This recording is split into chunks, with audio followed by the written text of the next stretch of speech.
Good morning class 11।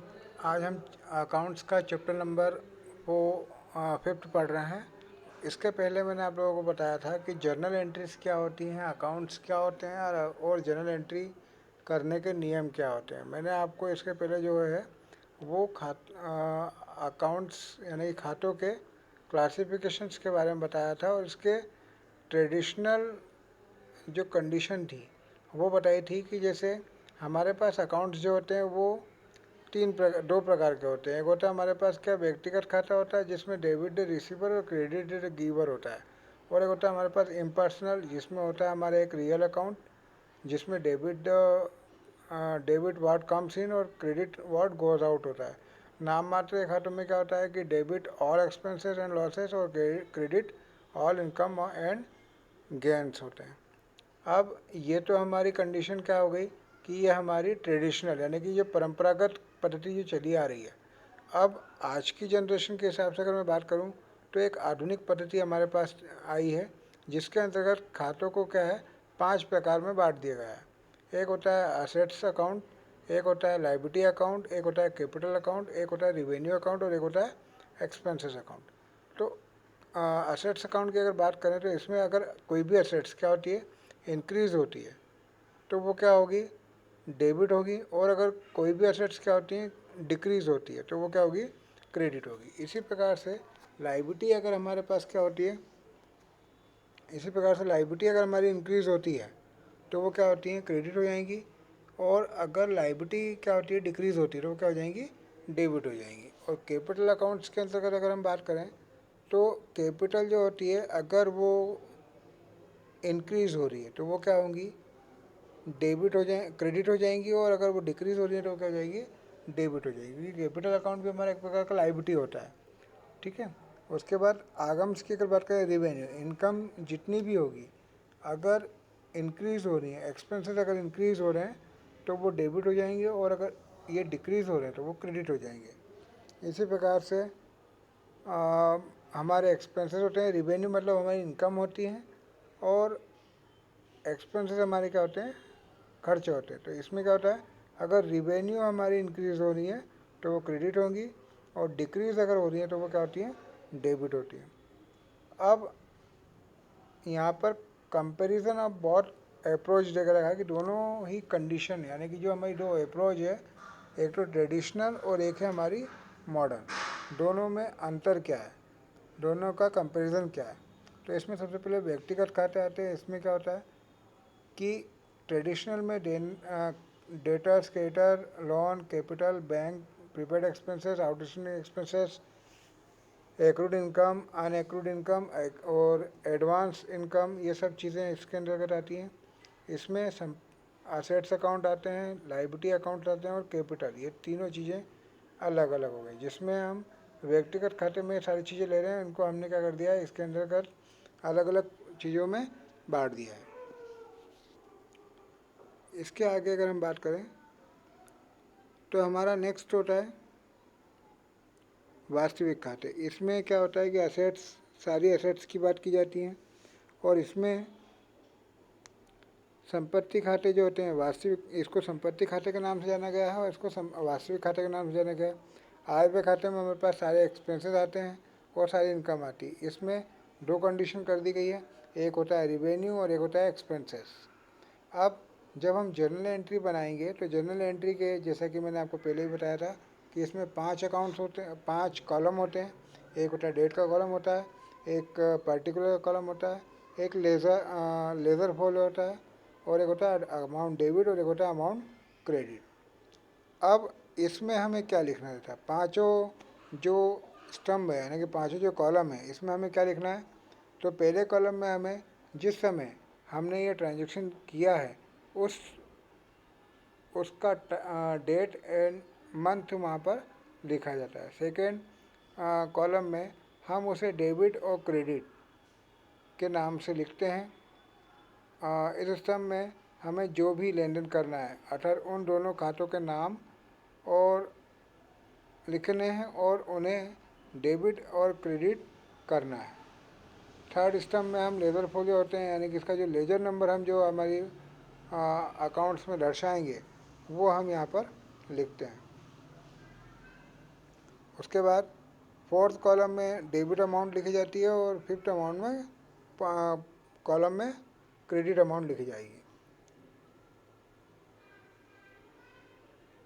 उसके बाद next हमारे पास है कि नकल बही यानी कि जर्नल एंट्री करने की मेथड क्या है। तो सबसे पहले तो हमें क्या करना पड़ेगा कि उन दो अकाउंट्स की पहचान करना पड़ेगी जिससे वो ट्रांजैक्शन इफेक्टेड हुआ है। खातों की पहचान कर हमें या तो ट्रेडिशनल मेथड से करना है या तो जो है वो अभी की यानी कि जिसको हम बोल सकते हैं कि या तो हम ट्रेडिशनल कंडीशन से कर लें या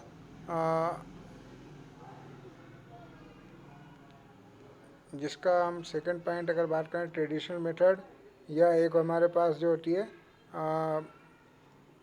मॉडर्न मॉडर्न अप्रोच या ट्रेडिशनल अप्रोच से हम पहले क्या करेंगे, अकाउंट्स की जांच करेंगे। उसके बाद हम इसको डेबिट क्रेडिट में लिखते हैं। खातों को जांच लेने के बाद खातों की प्रकृति को भी जान लेंगे हम। अब परंपरागत पद्धति अपनाने पर खातों की प्रकृति व्यक्तिगत, वास्तविक या नाममात्र की हो सकती है और आधुनिक पद्धति अपनाने पर इसे संपत्ति, दायित्व या पूंजी व आगम के अनुसार निर्धारित करना होता है। खातों की प्रकृति निश्चित हो जाने पर व्यवहार के प्रभाव के आधार पर निर्णय किया जाएगा कि कौन सा खाता डेबिट होगा और कौन सा खाता क्रेडिट होगा। सेकंड पॉइंट है दिनांक लिखना। विश्लेषण के पश्चात नकल बही में प्रविष्टि की जाती है। प्रविष्टि करने के लिए पहले दिनांक के स्तंभ में वर्ष की संख्या और उसके नीचे माह लिख दिया जाता है, विवरण लिख दिया जाएगा। अब इसमें विवरण के स्तंभ में प्रविष्टि लिखी जाती है। यह प्रथा है कि नाम की प्रविष्टि पहले लिखी जाती है और जमा की प्रविष्टि बाद में लिखी जाती है। और नाम की प्रविष्टि के साथ उसके बाद उसके आगे हम डेबिट शब्द का प्रयोग करते हैं और उसके बाद हम क्रेडिट शब्द कुछ छोटा सा स्थान छोड़कर हम वहाँ पर क्रेडिट के अमाउंट वहाँ पर लिखते हैं और सबसे नीचे जाकर हम इसका पूरा ब्यौरा लिखते हैं जिसे हम नरेशन के नाम से जानते हैं।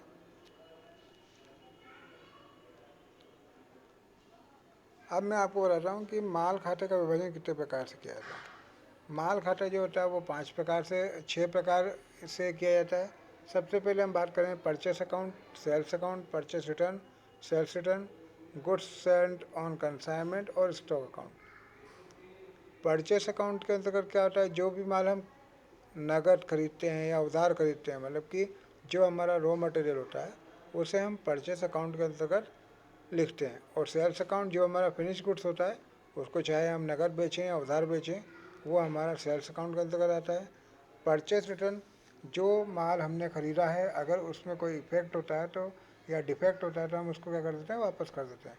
इसी प्रकार से सेल्स अकाउंट होता है कि जब हम किसी को माल बेचते हैं तो वो माल हमारे पास क्या होता है कि किसी भी डिफेक्ट के कारण वापस आ सकता है। गुड्स सेंट ऑन कंसाइनमेंट का मतलब ये होता है कि जब हम एक एजेंट को किसी भी माल को बेचने के लिए जब हम देते हैं तो वो हमारा गुड्स सेंट ऑन कंसाइनमेंट कहलाता है। ऐसा माल विक्रय पर प्रेषण माना जाता है, ठीक है। और एक होता है स्टॉक। वर्ष के अंत में जो भी हमारे पास बिना बिका हुआ माल रह जाता है वो हमारा क्लोजिंग स्टॉक कहलाता है और वर्ष की शुरुआत में वही क्लोजिंग स्टॉक हमारा ओपनिंग स्टॉक हो जाता है। अब कुछ जर्नल एंट्री के एग्जाम्पल ले लेते हैं हम। एक होती है हमारे पास कंपाउंड एंट्री। कंपाउंड एंट्री का मतलब ये होता है कि एक ही तारीख पर हमें कई प्रकार की एंट्रियाँ दे दी जाती हैं। जैसे बिजनेस को स्टार्ट करना या माल ख़रीदना, माल बेचना, एक ही डेट पर जब बहुत सारे अकाउंट ट्रांजेक्शन जब हमारे पास एक साथ हो जाते हैं तो उसे हम क्या कहते हैं, कंपाउंड एंट्रीज कहते हैं। इसकी दशाएं हमको दे कर रखी कि जब एक ही दिन में कई व्यवहार ऐसे हो जिनमें एक खाता डेबिट होता है और बाकी क्रेडिट होते हैं। जब एक ही दिन में कई व्यवहारों को कोई एक खाता क्रेडिट करना पड़ता है और बाकी सब खाते करना पड़ते हैं डेबिट करना पड़ता है। तो ये हमारी कंपाउंड एंट्रीज हैं। उसके बाद एक हमारे पास होता है डिस्काउंट की एंट्रीज आती हैं, जिसमें व्यापारिक बट्टा और नगद बट्टा यानी कि ट्रेड डिस्काउंट और कैश डिस्काउंट यहाँ पर आता है। ट्रेड डिस्काउंट एक ऐसा डिस्काउंट होता है जो विक्रेता के द्वारा क्रेता को माल खरीदने के समय दिया जाता है। यह माल के अंकित मूल्य या सूची मूल्य पर दिया जाता है। व्यापारिक बट्टे के में पुस्तकों में प्रविष्टि नहीं की जाती है और यह बट्टा विक्रय के समय दिया जाता है। ठीक है। और इसके बाद जो शुद्ध मूल्य आता है, शुद्ध मूल्य को जल्दी प्राप्त करने पर, यानी कि अगर हमें जल्दी से पैसा प्राप्त करना है तो उसके ऊपर जो अलग से डिस्काउंट दिया जाता है वो कहलाता है हमारा कैश डिस्काउंट। इसकी एंट्रीज नीचे आपको दे रखी है।